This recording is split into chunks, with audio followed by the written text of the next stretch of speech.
تلاوت پیش کریں۔ الحمدللہ رب العالمین الرحمن الرحیم مالک یوم الدین ایاک نعبد و ایاک نستعین اہدنا الصراط المستقیم صراط الذین انعمت علیہم غیر المغضوب علیہم ولا الضالین آمین۔ الصلاة والسلام علیکہ یا سیدی یا رسول اللہ، الصلاة والسلام علیکہ یا سیدی یا نبی اللہ، الصلاة والسلام علیکہ یا سیدی یا محبوب اللہ، وعلی آلک و اصحابک یا سیدی یا شفیع المذنبین۔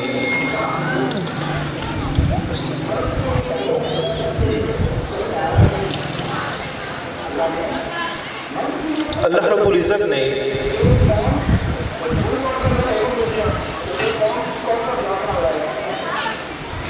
اس عالم رنگ و بو کے اندر جب انسانوں کو مبعوث فرمایا تو ان کی تعلیم اور تربیت کے لیے اللہ رب العزت نے انبیاء و رسل کا انتخاب فرمایا، اور نبی مکرم صلی اللہ علیہ وآلہ وسلم کی پاک ذات کو تمام کے اوپر فوقیت بخشی۔ اس آیت مقدسہ کے اندر اللہ رب العزت نے نبی مکرم صلی اللہ علیہ وآلہ وسلم کی پاک ذات اور مومنوں کے ساتھ آپ کے تعلق کو واضح فرمایا۔ اللہ رب العزت نے ارشاد فرمایا، النبی اولی بالمؤمنین من انفسہم، کہ نبی کریم صلی اللہ علیہ وآلہ وسلم کی پاک ذات مومنوں کی جانوں سے بھی ان کے زیادہ قریب ہیں۔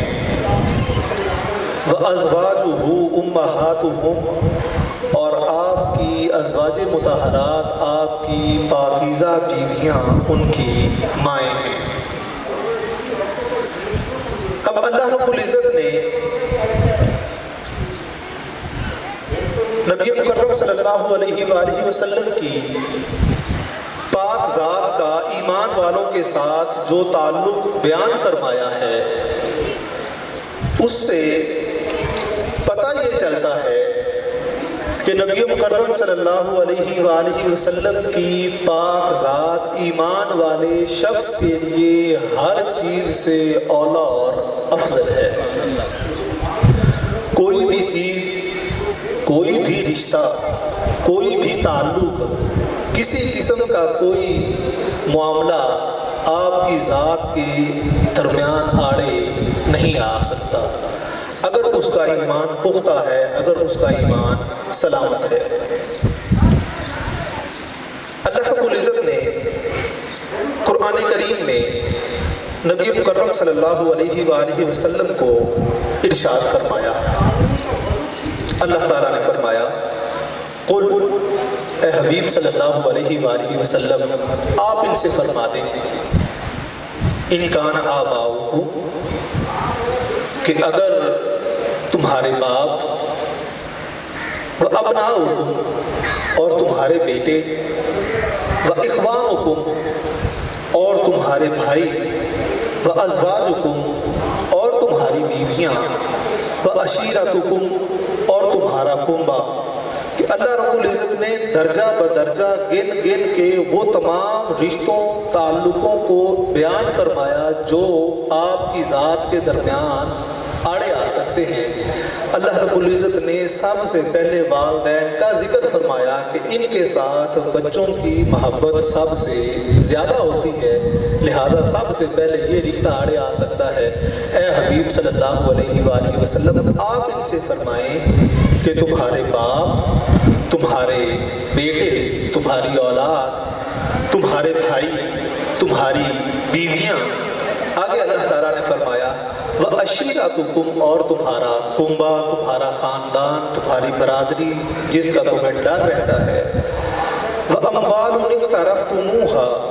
اور وہ مال جو تم بڑی محنت سے کماتے ہو، بڑی کوشش کے بعد حاصل کرتے ہو، بڑی محنت اور لگن سے تم اس کو جمع کرتے ہو، وَتِجَارَةٌ تَخْشَوْنَ كَسَادَهَا، اور وہ کاروبار جس کو تم نے بڑے خوبصورت طریقے سے سینچ رکھا ہے، بنا رکھا ہے، کھڑا کر رکھا ہے، اور اس سے تم نفع حاصل کرتے ہو، وہ تمہارا کاروبار ہے۔ تخشون کسادہا، جس میں تمہیں مندے کا اندیشہ رہتا ہے کہ کہیں اس میں کوئی کوتاہی واقع ہوگی تو گھاٹا آ جائے گا، نقصان ہو جائے گا اور منافع کم ہو جائے گا۔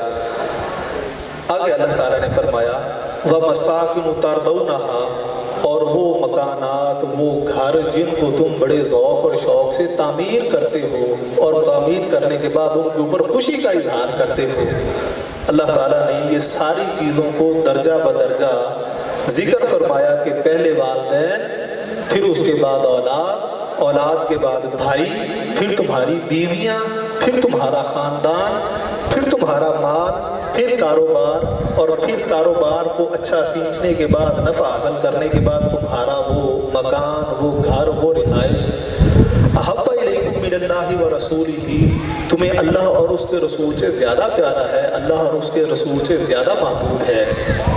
اللہ تعالیٰ نے ارشاد فرمایا کہ اگر یہ ساری چیزیں تمہیں اللہ اور اس کے رسول مکرم صلی اللہ علیہ وآلہ وسلم سے زیادہ محبوب ہیں،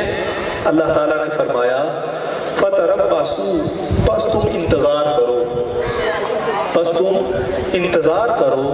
حَتَّى يَأْتِيَ اللَّهُ بِأَمْرِهِ، یہاں تک کہ اللہ تعالیٰ اپنا حکم لے آئے، اللہ تعالیٰ اپنا وہ حکم لے آئے جو تمہارے لیے ان معاملات کے اندر خرابی کا سبب بنے اور تمہیں آسمان سے اٹھا کے فرش پہ پٹک دے۔ اب یہ ساری چیزیں بیان فرمائی اور دوسری جگہ پہ بیان فرمایا کہ یہ نبی مکرم صلی اللہ علیہ وآلہ وسلم جو ہیں، ان کے ساتھ تمہارا جو تعلق ہے وہ تمہاری جانوں سے بھی زیادہ قریب تر ہے اور تمہارا تعلق ان سے بہت ہی زیادہ مضبوط ہے۔ شیخ عبد القادر جیلانی رضی اللہ تعالی عنہ آپ ارشاد فرماتے ہیں، اسی کے تحت آپ فرماتے ہیں کہ نبی مکرم صلی اللہ علیہ وآلہ وسلم کی پاک ذات اپنی تمام تر خوبیوں کے ساتھ ہمہ وقت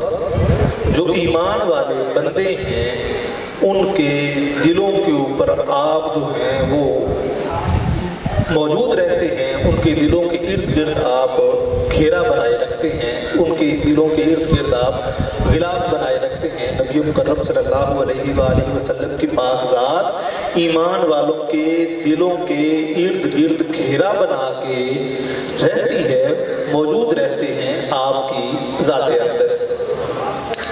آگے آپ فرماتے ہیں جب آپ کی ذات اقدس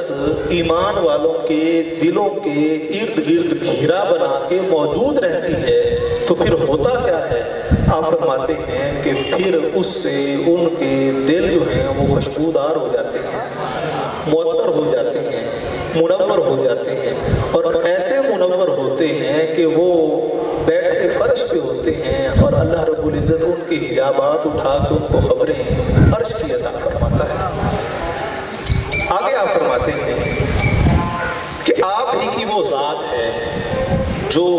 تصفیہ فرمانے والی ہے، دلوں کے زنگ دور فرمانے والی ہے، دلوں کے زنگ کو دور کرنے والی ہے۔ اور دوسری جگہ آپ بیان فرماتے ہیں کہ بندہ مومن آپ کی ذات کے سامنے ایسے ہے جیسے دائی کے سامنے ایک چھوٹا نومولود بچہ ہے، وہ اس کو نہلاتی ہے، دھلاتی ہے، صاف ستھرا کرتی ہے اور پھر اس کے بعد ان کے والدین کے پاس لے کے جاتی ہے کہ یہ وہ آپ کی اولاد ہے اور اس پر پھر وہ انعام طلب کرتی ہے۔ آپ فرماتے ہیں کہ آپ صلی اللہ علیہ وآلہ وسلم کی پاک ذات ایمان والوں کے لیے اس دائی کی مانند ہیں جو ایمان والوں کے دلوں کو سینچتے ہیں، صاف ستھرا کرتے ہیں اور اللہ رب العزت کی بارگاہ میں پیش فرماتے ہیں کہ یہ وہ بندے ہیں جن کے دلوں میں تیری محبت ہے اور تیری ذات جلوہ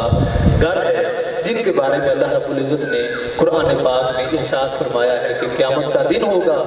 نہ مال فائدہ دے گا، نہ اولاد فائدہ دے گی۔ کیا چیز فائدہ دے گی؟ سلامتی والا دل فائدہ دے گا، وہ سلامتی والا دل جس کے ارد گرد نبی مکرم صلی اللہ علیہ وآلہ وسلم کی پاک ذات کا گھیرا موجود ہوگا، آپ کی پاک ذات موجود ہوگی۔ اللہ رب العزت نے قرآن کریم میں جا بجا طور پہ اس کو ذکر فرمایا۔ اللہ تعالیٰ نے فرمایا کما ارسلنا فیکم رسولا، جیسا کہ ہم نے تمہارے درمیان رسول مکرم صلی اللہ علیہ وآلہ وسلم کو مبعوث فرمایا،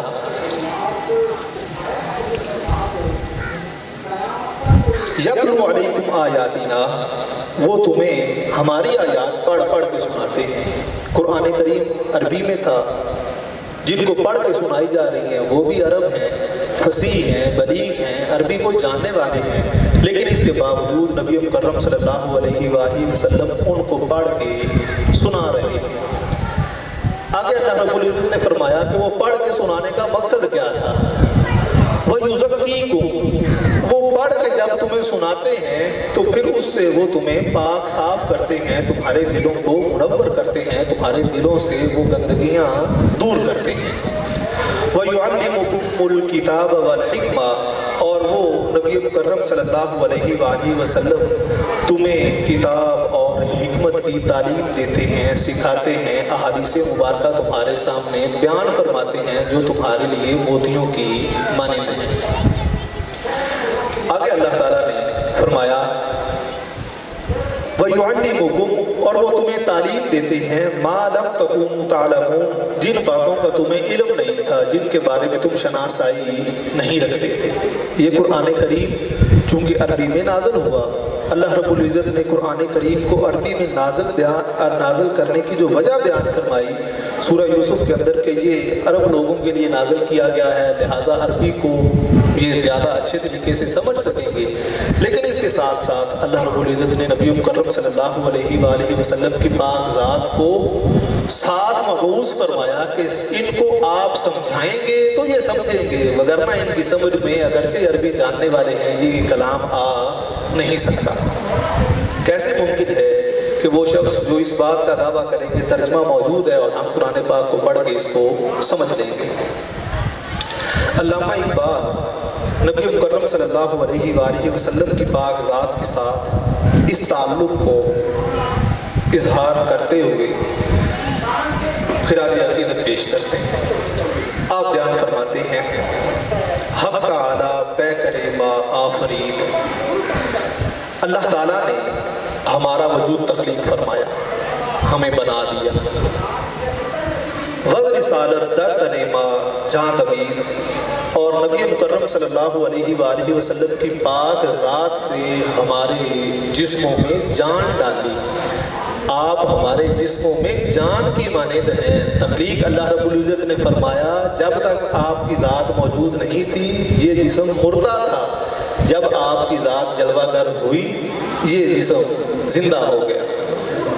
آگے آپ فرماتے ہیں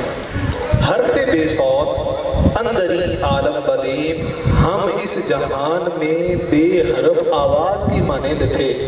کہ وہ حرف جو لکھا تو جاتا ہے لیکن پڑھا نہیں جاتا، اس کا نطق نہیں ہے، اس کا تلفظ نہیں ہے، اس کو بیان نہیں کیا جاتا۔ ہم موجود تو تھے لیکن ہمیں پہچانا نہیں جاتا تھا۔ آپ فرماتے ہیں از رسالت مصرائے موزون شدین، نبی مکرم صلی اللہ علیہ وآلہ وسلم کی پاک ذات سے اللہ رب العزت نے ہمیں ایسا نطق عطا فرمایا، ہمیں ایسا بیان فرمایا کہ وہ ایک حرف نہیں پورا جملہ بن گئے۔ اور اللہ رب العزت نے ہمیں فرمایا کہ کنتم خیر امت، تم بہترین امت ہو، لوگوں کی ہدایت کے لیے تمہیں نکالا گیا ہے، تم نیکی کا حکم دیتے ہو، برائی سے روکتے ہو۔ اللہ رب العزت نے یہ نبی مکرم صلی اللہ علیہ وآلہ وسلم کی امت کو شرف بخشا۔ آگے آپ فرماتے ہیں از رسالت در جہاں تکوین ما، جہان میں ہمارا ہونا نبی مکرم صلی اللہ علیہ وآلہ وسلم کی پاک ذات کی وجہ سے ہے۔ اگر آپ کی ذات کے ساتھ تعلق ہے تو تو ہم موجود ہیں، اگر آپ کی ذات کے ساتھ تعلق نہیں ہے تو ہمارا کچھ بھی نہیں ہے، ہمارا کوئی وجود نہیں ہے۔ از رسالت دین ما آئین ما، نبی مکرم صلی اللہ علیہ وآلہ وسلم کی پاک ذات ہی وہ ذات ہے جو ہمارا آئین ہے، جو ہمارا قانون ہے، جو ہمارے مقنن ہیں، قوانین کو وضع کرنے والے ہیں، جو ہمارے لیے وہ چیزیں لانے والے ہیں جن کے اوپر ہم نے عمل پیرا ہونا ہے۔ اسی لیے اللہ رب العزت نے قرآن پاک میں فرمایا کہ نبی مکرم صلی اللہ علیہ وآلہ وسلم کی پاک ذات تمہارے لیے بہترین نمونہ ہے، اسوہ حسنہ ہے، ان کے اوپر تم نے عمل پیرا ہونا ہے۔ دوسری جگہ پہ فرمایا کہ یہ نبی مکرم صلی اللہ علیہ وآلہ وسلم جو چیز تمہیں عطا کریں وہ لے لو، جس سے تمہیں روکیں اس سے تمہیں روک جانا چاہیے۔ پھر فرمایا کہ یہ نبی مکرم صلی اللہ علیہ وآلہ وسلم کی ذات وہ ذات ہیں جو چیزوں کو حلال بھی کرتے ہیں، حرام بھی کرتے ہیں، اور ایمان والوں کے لیے یہ سارا کام وہ بیان فرماتے ہیں۔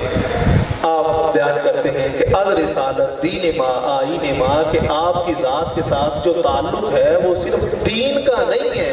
کہ صرف مذہبی تعلق ہے، بلکہ ہمارا جو قانون ہے، ہماری جو ساری کی ساری اصلاحات ہیں وہ بھی آپ کی ذات کے ارد گرد گھومنے والی ہیں۔ آگے آپ فرماتے ہیں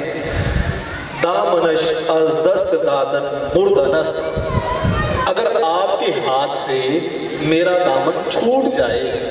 آپ کا دامن میرے ہاتھ سے چھوٹ جائے تو پھر میں مردے کی مانند ہوں، میرا کوئی وجود نہیں ہے۔ کہ آپ کی ذات کا تعلق ہاتھ میں ہے تو پھر میں قائم دائم ہوں، جیسے ہی تعلق چھوٹا میں مردہ ہو گیا۔ آگے آپ فرماتے ہیں چون گلز باد خزاں افسردنست، جس طرح سے خزاں کی ہوا جب آتی ہے پھول مرجھا جاتا ہے، ایسے ہی جیسے ہی آپ کا تعلق ٹوٹتا ہے فوراً ہم افسردہ ہو جاتے ہیں، ہمارے دلوں کے اوپر افسردگی طاری ہو جاتی ہے اور ہمارا دل جو ہے وہ مردہ ہو جاتا ہے۔ آگے آپ فرماتے ہیں زندگی قوم از دم او یافتست، قوم ملت جو بن رہی ہے، جس کو قوم کہا جاتا ہے، اس نے زندگی آپ کی ذات سے حاصل کی ہے کہ جو ایک قوم مسلمان ہونا، مسلمانی اور مسلم ہونا، یہ آپ کی ذات کے ساتھ ہے، آپ کی ذات کے بغیر مسلمان کہلایا نہیں جا سکتا۔ ای سحر از آفتابش تافتست، یہ صبح آپ کے سورج سے طلوع ہوئی ہے، اگر آپ کی ذات جلوہ گر نہ ہوتی تو یہ صبح طلوع نہیں ہو سکتی تھی، یہ دن نہیں چمک سکتا تھا، آپ کی ذات اگر جلوہ گر نہ ہوتی تو ہم ایمان نہ ہوتے۔ آگے آپ بیان فرماتے ہیں فرد از حق ملت از بے زندہ است، کہ فرد حق سے کہ آپ کی جو ذات ہے اس کے ساتھ اگر تعلق ہے تو پھر وہ اللہ رب العزت کی ذات کے ساتھ اس کا تعلق ہے۔ آپ کے ساتھ تعلق ہونا اللہ کے ساتھ تعلق ہونے کو ثابت کرتا ہے۔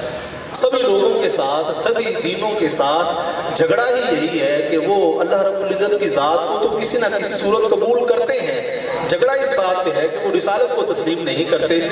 اور اللہ رب العزت نے قرآن پاک میں خود فرمایا ہے کہ اے رسول مکرم صلی اللہ علیہ وآلہ وسلم، آپ ان یہودیوں سے فرما دیں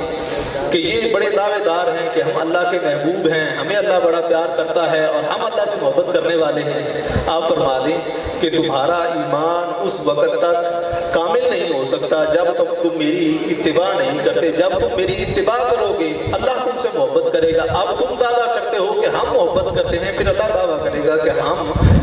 اس سے محبت کرتے ہیں اور اللہ تعالیٰ کے تم محبوب بن جاؤ گے۔ اشوائے مہر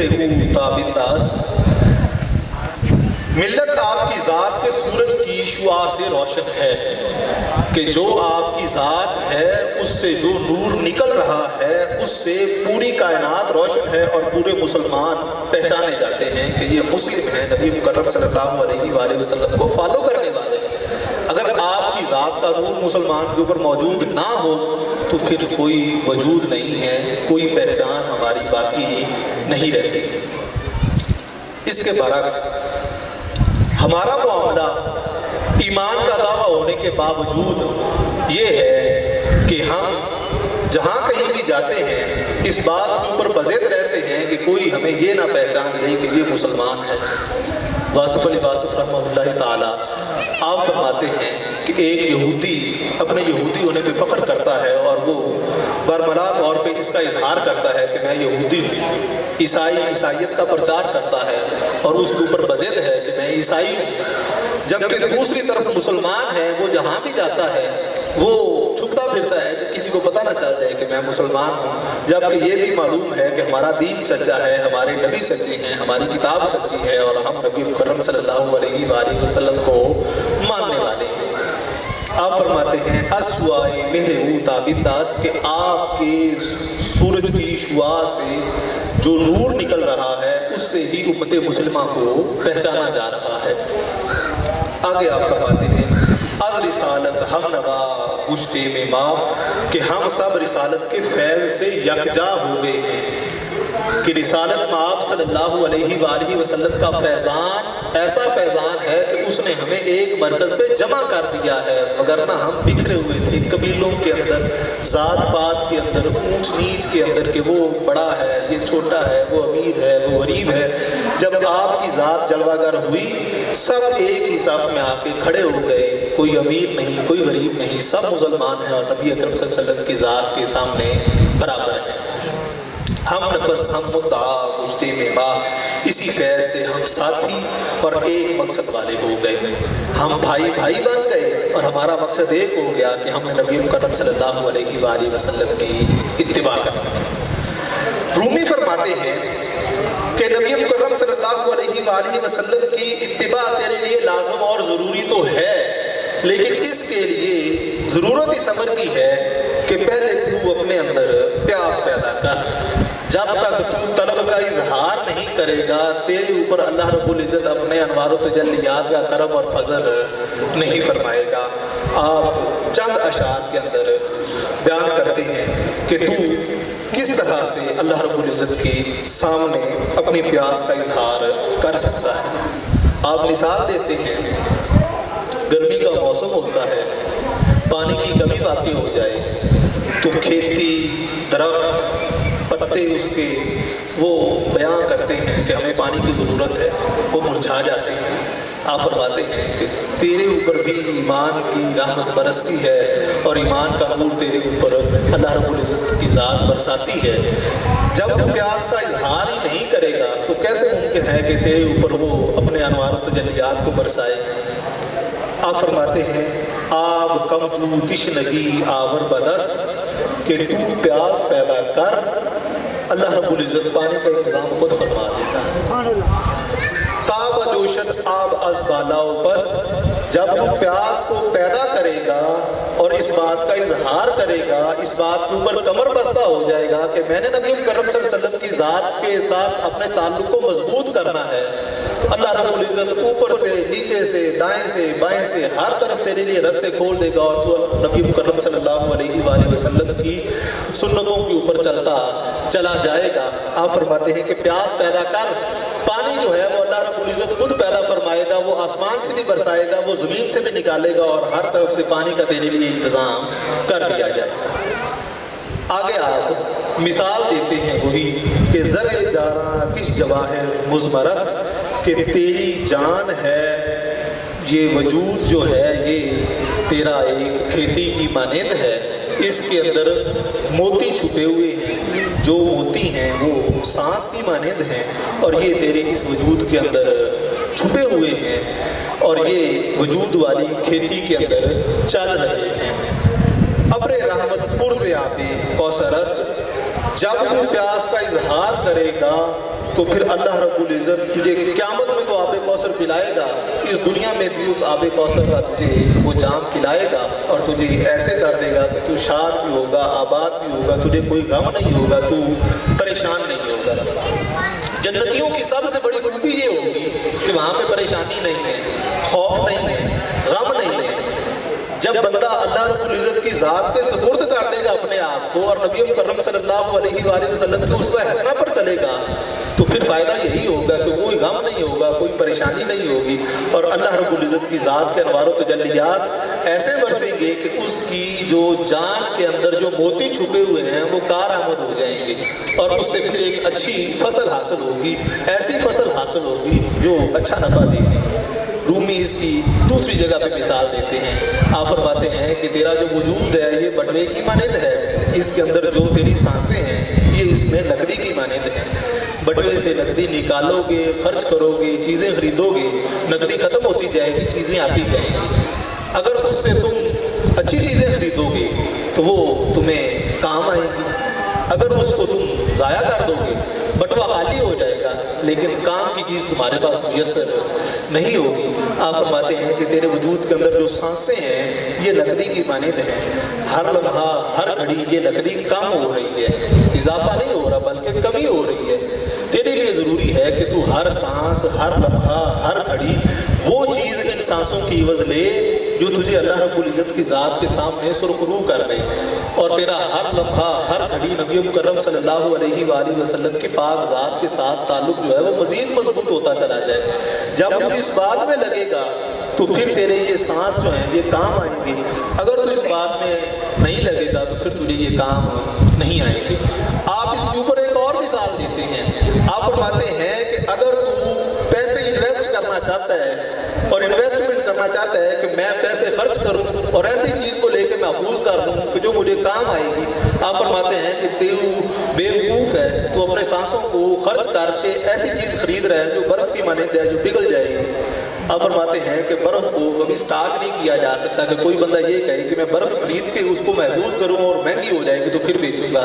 آپ فرماتے ہیں کہ تو سانسیں جو ہے وہ اس لیے ضائع کر رہا ہے کہ میں یہ کام بھی کر لوں، یہ کام بھی کر لوں، یہ کام بھی کر لوں، یہ کام بھی کر لوں، پھر میں توبہ کروں گا اور مسجد میں چلا جاؤں گا۔ آپ فرماتے ہیں کہ اللہ رب العزت کی ذات کے سامنے یہ معاہدہ کر کے تو نہیں آیا، ہر لمحہ ہر لحظہ تو برف کا سودا کر رہا ہے اور حقیقت میں وہ پگھل رہی ہے، اور تجھے جب یہ نقدی ختم ہو جائے گی وہ کام بھی نہیں آ سکے گی۔ آپ فرماتے ہیں کہ زرع جارہ کس جواہر مزمرس، کہ تیری جان کے اندر جواہر موتی سانس چھپے ہوئے ہیں، اور ان چھپے ہوئے موتیوں کو، ان چھپے ہوئے بیجوں کو تو